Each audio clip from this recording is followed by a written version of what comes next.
Enjoy করি। আমার কাজ যখন মানুষ দেখে প্রশংসা করে তখন তো অবশ্যই ভালো লাগে।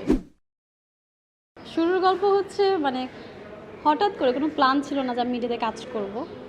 ফার্স্টে স্টিলে কাজ করি, তারপরে হচ্ছে কেমনে যেন একটা মিউজিক ভিডিও করছিলাম, তারপর এখন রেগুলার কাজ করতেছি এই তো।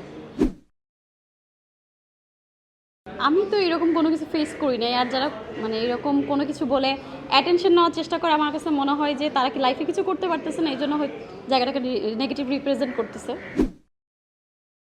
অবশ্যই না, আমি যে ঠোঁটকাটা, আমাকে কেউ কিছু বলার আগে 100 বার চিন্তা করবে। ব্যস্ততা হচ্ছে আমি রেগুলার সিঙ্গেল নাটক করি, পাশাপাশি আমি আমি হচ্ছে একটা সিরিয়াল করতেছি।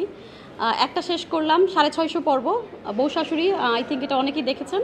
আরেকটা শুরু করেছি রসের হাঁড়ি বাড়াবাড়ি, এটাও হচ্ছে মানে আই থিঙ্ক এত দূর পর্যন্তই যাবে। আর মাঝে মাঝে গান করি, গান আমার খুব ভালো লাগে, আমার শেকড় বলতে পারেন ভিজুয়ালের।